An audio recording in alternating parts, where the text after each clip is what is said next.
about Blake coming home from dinner last night, and he's like, "Come on, vacation." Are you going to get back to her? They're bringing the chairs back.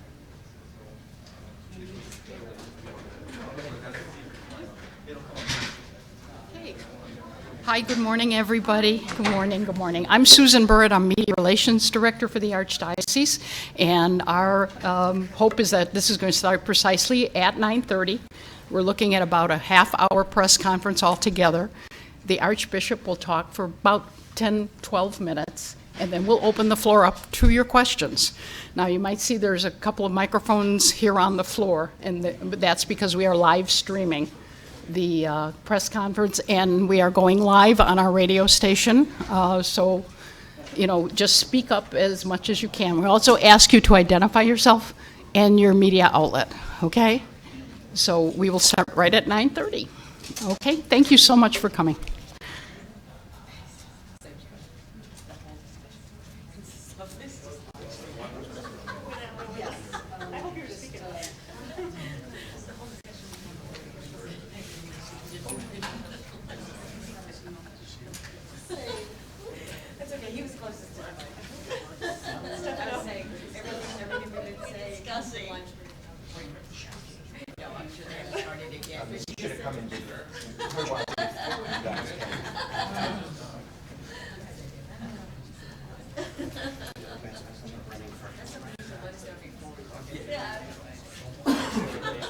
Well, they do it to us, right?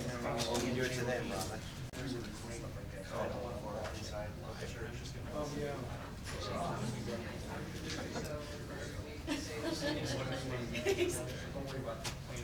She said right at 9:30, so self-guard. They have self-guard levels. Yes. That was quite a mic check. It's okay though, Joni's the only one identified on it. Yeah. Yeah, I'm on that one. You're on yes? Yeah, the wording for the newspaper. Just jabbering away. The username should be the one that has the Q. Right. Good morning, everybody. I'm inventing a new word. It's called spinter. It's spring and winter combined with what we got here. It's quite a time of the year of change, isn't it? Well, good morning, and thank you all for coming here today. And I appreciate you making an adjustment in the schedule. We wanted to make sure that we had the USCCB press conference conclude before we came together. I have an opening statement, and I will be happy to take your questions. This morning, Pope Francis released Amoris Laetitia, the joy of love, following the two recent synods of bishops on marriage and family life. I welcome this document, having attended the 2015 synod, where the issues the Pope addresses here were discussed. The title comes from the first sentence of the document, which reads, "The joy of love experienced by families is also the joy of the Church." And the message is clear. Family life is a gift, and the more we treasure and support it, the truer we are to ourselves as believers. The Holy Father says some things that might surprise you. He is complimentary about the women's movement and tells us that we can learn from Eastern Rite married priests. His language is sometimes very colorful and highly expressive. He warns us not to, quote, simply apply moral laws to those living in, quote unquote, irregular situations, as if they were stones to throw at people's lives. Aside from this, my first impression is that this very readable text reveals a true pastor, someone who has honed a pastoral sensitivity as a priest for more than half a century. His writing style is crisp and fresh, making the text easily accessible. He holds the reader's attention through the use of imaginative references that range from the Danish film Babette's Feast to a sermon by Martin Luther King, which urges us to see a good in every person, even those who hate us. At the same time, he demonstrates his closeness to the real lives of people, someone who knows the smell of the sheep, as he takes up a wide spectrum of the complexity that defines family living in our time. Virtually no challenge is ignored. Marriage preparation, proper training of future priests, adoption, family prayer, sex education, the dignity of women, children's rights, you name it. Indeed, it is his candor and his honesty that I find so very engaging. For instance, he says that a healthy dose of self-criticism is in order for us pastors in the way that we treat people and the way that we present the church's teaching. Too often, he says, we speak in a way that is far too abstract, presenting an almost artificial theological ideal of marriage, far removed from the concrete situations and the practical possibilities of real families. Two words are worth emphasizing as important in this text. The first is discernment. The second is integration. Describing marriage as a journey, a dynamic path to personal development and fulfillment, Pope Francis speaks of the importance of discernment in those situations in which we fall short of what the Lord asks of us. With profound respect for people, the church has to, quote, make room for the consciences of the faithful, who very often respond as best they can to the gospel amid their limitations and are capable of carrying out their own discernment in complex situations. We have been called, he reminds pastors, to form consciences, not to replace them. There are no easy recipes, and it is impossible to provide a new set of general rules canonical in nature and applicable to all cases. Rather, he urges, quote, a responsible personal and pastoral discernment of particular cases by priests who have the duty to accompany the divorced and remarried in helping them to understand their situation according to the teachings of the church and the guidelines of the bishop. Regardless, it can no longer simply be said, according to Pope Francis, that all those in a quote-unquote irregular situation are living in a state of mortal sin and are deprived of sanctifying grace. The church's pastors, in proposing to the faithful the full ideal of the gospel and the church teaching, must also help them to treat the weak with compassion, avoiding aggravation or unduly harsh and hasty judgments. The gospel itself tells us, he says, not to judge, not to condemn. On the contrary, discernment also has to be about identifying and upholding those many positive elements that are part of a person's life, even if they are falling short of the ideal. Because it is in the struggles, in the imperfect, in the in-betweens in life that God calls us and graces us. We as pastors must meet people there, for Jesus expects us to stop looking for those personal and communal niches which shelter us from the maelstrom of human misfortune, and instead to enter into the reality of other people's lives and to know the power of tenderness. Whenever we do that, our lives become wonderfully complicated, he says. And yet, as pastors accompany people who, because of their lives, fall short of the ideal, the goal has to be integration into church life. No one can be condemned forever, he says. That is not the logic of the gospel. The goal of accompanying people is to help each person find his or her proper way of participating in the ecclesial community and thus to experience being touched by an unmerited, unconditional, and gratuitous mercy. And he is not speaking here only of the divorced and remarried, but of everyone, in whatever situation they find themselves. There are no changes in doctrine in this document. And in fact, the Pope urges the Church not to step away from proposing the full ideal of marriage. At the same time, he makes clear that doctrines are at the service of the pastoral mission. He also knows that this call for a more compassionate pastoral outreach of accompaniment, discernment, and integration, one marked by tenderness, will leave some perplexed. This is what he says. I understand those who prefer a more rigorous pastoral care which leaves no room for confusion. But I sincerely believe that Jesus wants a church attentive to the goodness which the Holy Spirit sows in the midst of human weakness. A mother who, while clearly expressing her objective teaching, always does what good she can, even if, in the process, her shoes get soiled in the mud of the street. Thank you. I'm happy now to take your questions. Please. Ross Wagner from ABC7. Yes. So in the document, some have said that it actually echoes your own comments regarding outreach to gays. The Pope says that we should respectfully receive, gay people should respectfully receive assistance to care of God's will in their lives. What concrete outreach advice, I guess, does this provide, and how will it affect the way you tell your priests to reach out to gay Catholics? Well, in fact, I would ask them to make sure that they reach out to all people, all Catholics, regardless of their sexual orientation or the circumstances that they find in life. There are a lot of people who are struggling and who have an impulse to belong to the church and to participate in the life of the church. And our job is to actively reach out. It's not a matter of just sitting by and letting them come to us.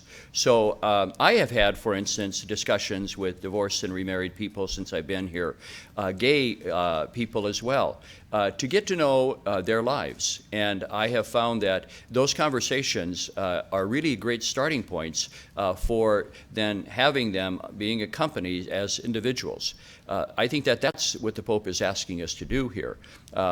And the Pope has made clear that the whole role of formation of consciences and not replacing them is, in fact, for all Catholics. It's not just for people who are in situations of being divorced and remarried.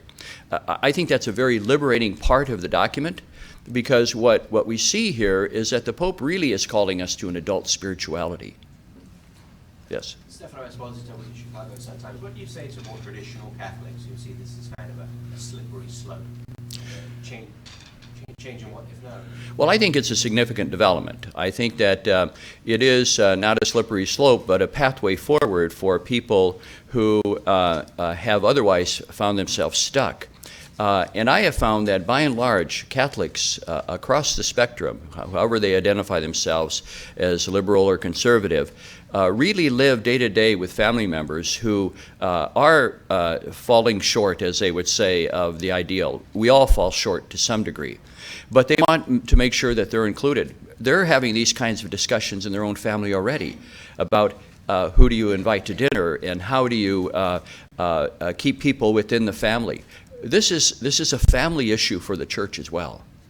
Please. Archbishop, my Martinez is too. Just in reading the Pope's words, what surprised you or impressed you the most about the Pope's words? Well, I guess I really am not totally surprised in the sense that his other writings have clearly shown a direction that would result in what we have, and also during the Synod I saw this as well. That's why somebody asked a question about whether or not my remarks during the Synod and the interview that I gave were in some way in tune with what we have in this document, and I would say yes, that's the case. So I think that what is always surprising to me about this Pope of surprises is his ability to craft language in a very convincing way. And he draws on such a rich heritage of literature and people who are different apart from the Catholic Church, like Martin Luther King and so on. And I think that his ability to really be sensitive to the human situation in life continues to amaze me. He's got an intuition about where people live their actual lives. He's not living in a bubble. He doesn't want to idealize marriage. He realized that marriage in the concrete, family in the concrete, has its struggles, but we should not be afraid of entering there because that's precisely where God's grace happens. Please. Archbishop Mike Flannery with Fox 32. What are the circumstances in your own pastoral experience? What are the circumstances under which a divorced and remarried Catholic, following his or her conscience, could be invited back into the full life of the church? Well, I wouldn't exclude anyone. I would think that I would like our pastors to have discussions with all of those folks who are in these kinds of situations. But he does touch upon a couple of instances. For instance, those people who have been abandoned by one spouse and now are caring for children in a second marriage, that there is something good that's happening in that marriage that has to be recognized and upheld and supported. We know those situations all the time. Also, we know where there are situations in which people have become married very young without due discretion on their part, and then the marriage breaks up, and then they feel alienated from the church. Already, the Pope has allowed for what he calls the shorter process, the process brevior, processus brevior, in terms of annulments, and I've already exercised those protocols in the Archdiocese with regard to some marriage cases. Explain that, because Sure. there are Catholics who think Right. that maybe Ted Kennedy can hire a canonical lawyer and get Right. things straightened out, but for them it's impossible. Well, and I don't know the case in that particular instance, but I do know my experience as a pastor over these 41 years is that there is you've seen a marriage and you've seen one marriage. And there is no situation that can be replicated. Every instance has its own variables that are part of it. And so what the Pope is saying is get to know the situation here. And that's, I think, what this document is trying to encourage.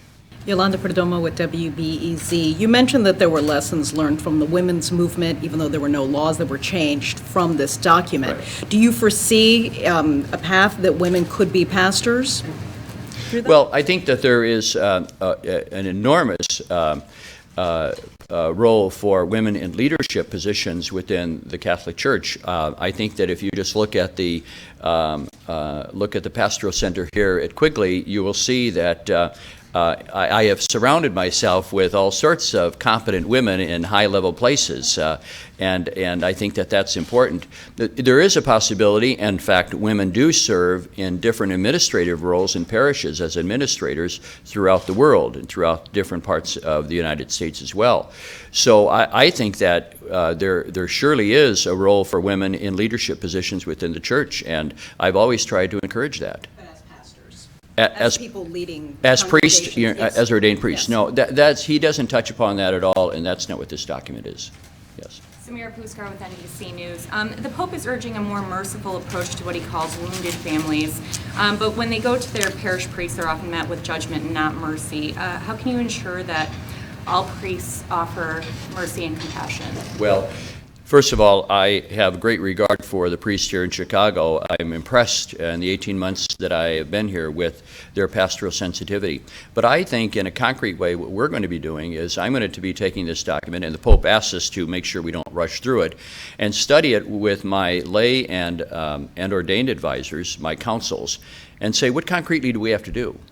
Do we need to form maybe teams that are going to help pastors reach out to people? Do we need to look for ways in which we're going to enhance our marriage preparation program that also overlaps into the first years of the marriage to support a young couple? Is there a program that we can put together in the Church that helps families who welcome that first child into the world? So I think that this has so many possibilities for us that should spark our imagination. Yes. Archbishop Kai Martin with NBC Chicago. Just this question is about local parishes. Right. Some are struggling, as Pilsen, St. Albert's had a $3 million donation, but they said it still may not be enough, and I know you're restructuring. Can I correct that, things. though? It really wasn't a $3 million donation. Okay, Okay, it so was just- 1 point, what was it? Okay, so 1.6, $1.6 million donation. Can you address? On the condition that it would be used for this. Okay, can you address concerns in the Pilsen community of the restructuring of parishes? I'd be happy to do that, but this is not what this news conference is You about. don't get a chance to speak Okay, for that. but I can talk to you later about that. But I'd like to take the questions on this document. Nancy Liu with WGN News. The flip side to the earlier question, what do you have to say to people who wanted a change in doctrine, people who have left the church? Do you really think they'll come back just with a welcoming attitude? Well, I think that there is there is an approach here that, in fact, doesn't require any change in doctrine, because the doctrine of the Church has always been one of mercy and compassion, and the Pope is recovering that in a much stronger and forceful way. So I think that it is part of the doctrine of the Church to reach out with compassion to people, and that's where the Pope, I think, is making a great contribution. He's recovering something that perhaps we may have lost sight of. Yeah. Hi, Mary Connery with Relevant Radio. In the beginning of this document, our Holy Father states to read it slowly and not to come to sharp conclusions. And then you said how refreshing it was and crisp, the verbiage. So what advice do you have for our listeners at Relevant Radio on how to process and internalize what our Holy Father is saying, but on an individual level? Well, I think, first of all, the document's easily accessible. It's a very readable piece. So I would say take pieces of it, parts of it, it's chapter by chapter, and to think about it, maybe even to talk about it with family members. I suspect that there are going to be parishes that will have discussion groups in order for this to happen. So this is an unfolding, I think, of a very important enterprise within the Church that's going to go forward and shape some of the discussions that we have about marriage and family life. Please. So this document, like many of Francis's most important documents, might be disappointing to those who would like to see him go further, and to those who as we've seen, some reactions don't want to see the waters muddled. What is the Holy Father trying to do here? Well, I think that by and large, the average Catholic is going to find that what the Pope is saying here is very arresting and new and creative and imaginative. That he is saying things they haven't heard before with regard to the Church. So, for instance, the fact that individuals in shaping their conscience take responsibility, and nobody can come in some way try to replace that conscience. He talks about the need for families to be tolerant with each other in situations where people's lives are not perfect, so that we don't separate ourselves and judge. So I think that the average Catholic is going to find a lot in this document that is going to be encourage them.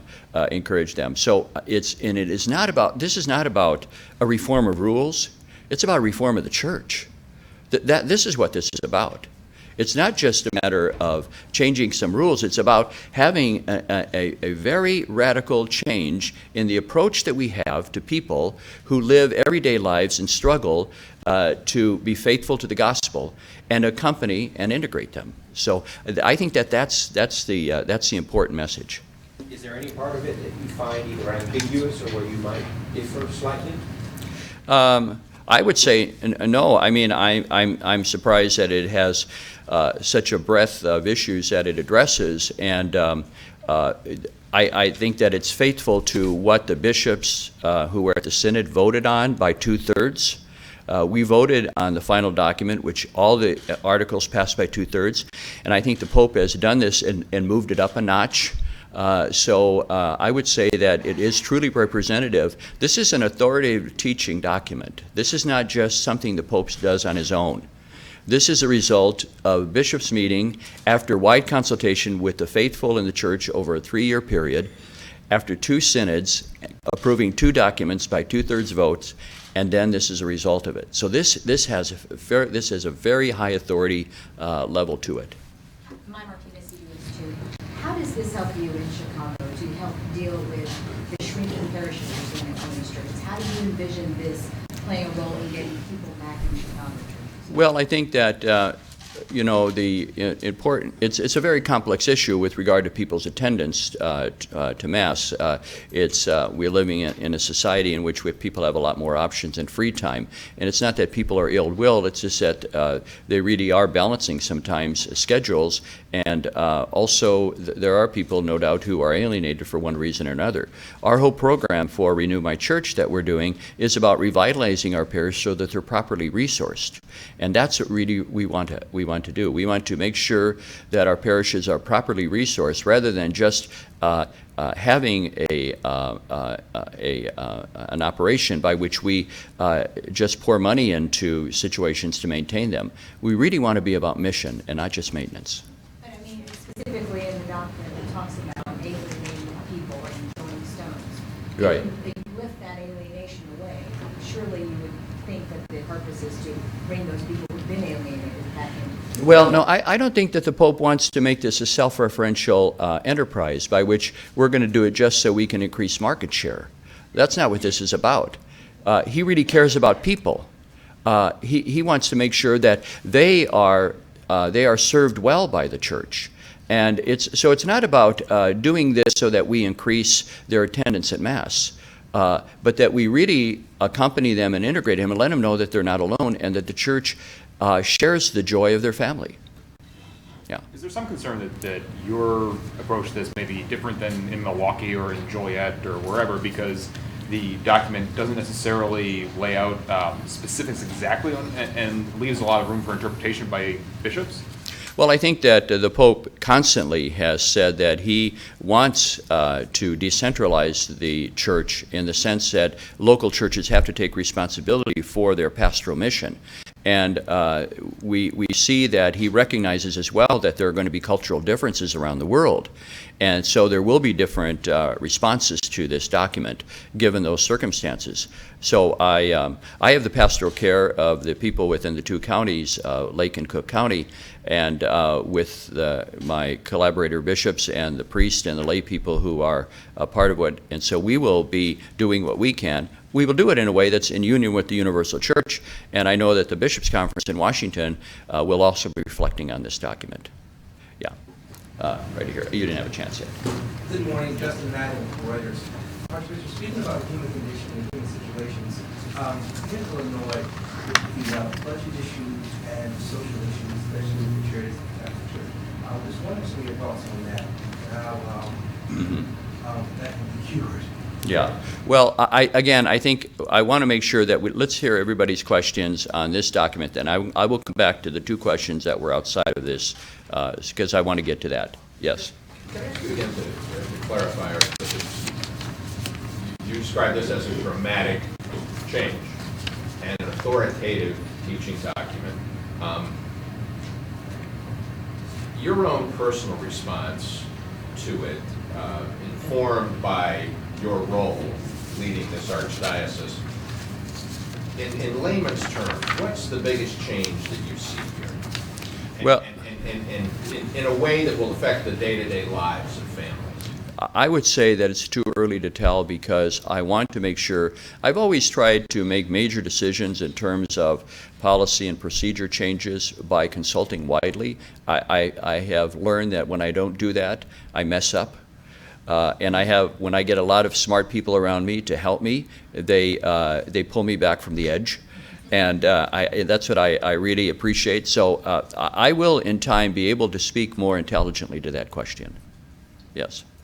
How challenging is it to make sure all priests are on the same page? And do you expect any resistance on this emphasis on compassion and mercy? I can't imagine that anybody who got into the priesthood would have difficulty with mercy and compassion.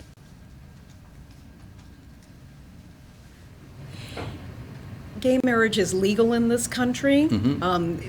There are gay families. How can they be accepted in the church if the church cannot accept these families through these sacraments and rituals? The Pope touches on the issue of people with same-sex attractions in paragraphs 250 and 251. So I would refer you to that. And he starts off by indicating that we want to make clear that we have nothing but the deepest respect for people, all people, no matter their sexual orientation. And he recognizes as well that there are those unions that have been recognized by governments. All he is saying is that while he knows they exist, and he's not saying that there's not anything that's happening, that there's not some good within their own relationships, because he does see that there's good in all of human life and human families. He doesn't think that it is not the position of the Church to put that on the same plane as a marriage between a man and a woman. And the Church's position on that is really has been very clear. It is because there is the understanding of Church that goes from the story of creation until now that talks about the continuation of the human race, and is that fruitfulness of a couple, man and woman, who bring children into the world. It's not the same thing. There are unions, no doubt, that people have, but all he is saying is it's not on the same plane.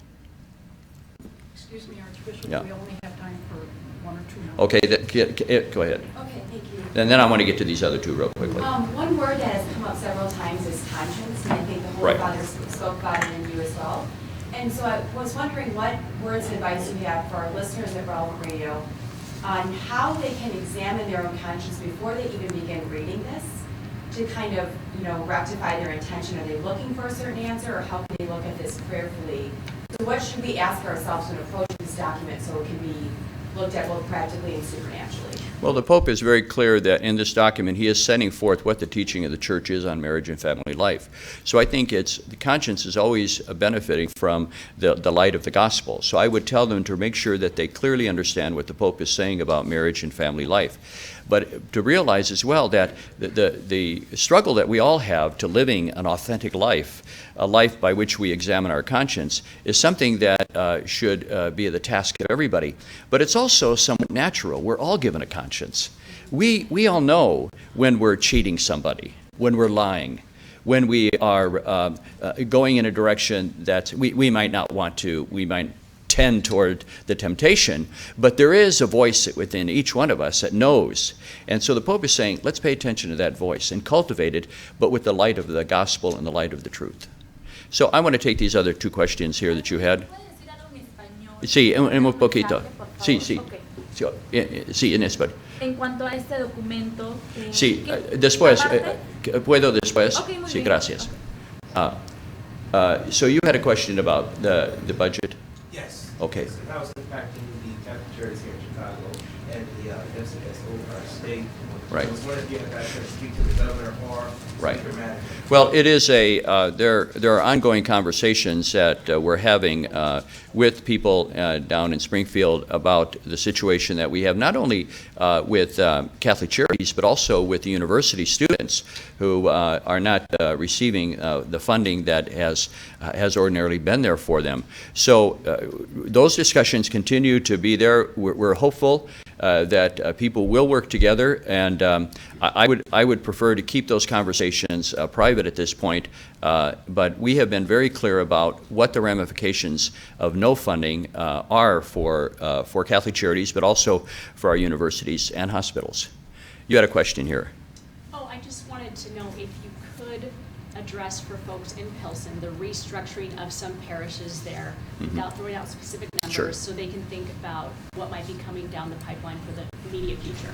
Well, I think that you have to realize that it's been a year and a half of a process by which all of the partners, all of the parishes were involved in a discussion about how the footprint of the church should look in Pilsen, the Pilsen parishes. There are 6 parishes there.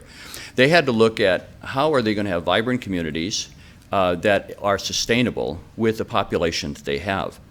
They then came to a discussion about that and looked at all the factors. I looked at the recommendations that were there, and it was clear that there was no way it could continue if the nearly $5 or $6 million, whatever it's going to take to repair, but then also to sustain the operations of St. Adalbert's Parish, would be a part of the mix. So there was no way that could happen. And it really wasn't about money either. It was about personnel, because we don't have the priests to be able to staff all of these places. So we have made it very clear that as we move forward with the Renew My Church program, that we're going to look at a whole host of issues. But our goal is how are we going to have sustainable parishes that are life-giving? We're not just about putting money in places to keep buildings up. That's a misuse of people's generosity, and it's a misuse, I think, of leadership when, in fact, we realize that we're not taking up the mission, we're only doing maintenance. Thank you very much. We received a summary of the center's financials.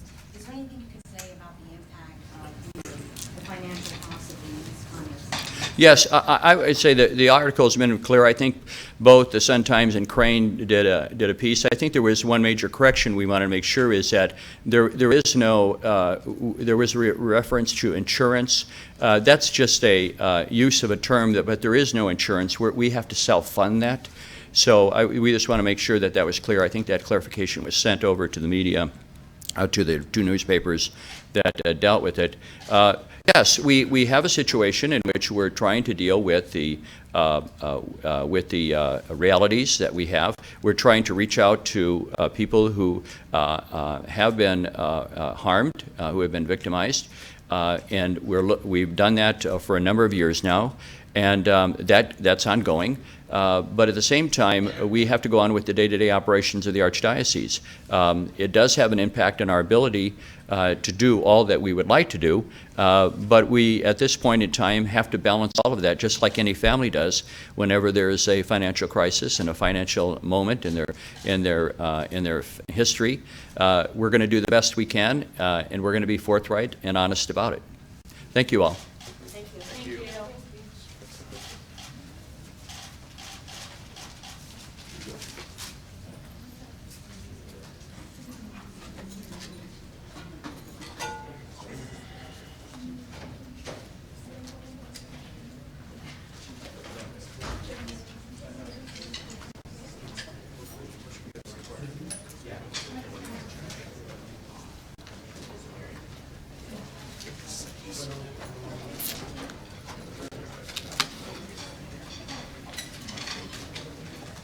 There you go. Everything's going over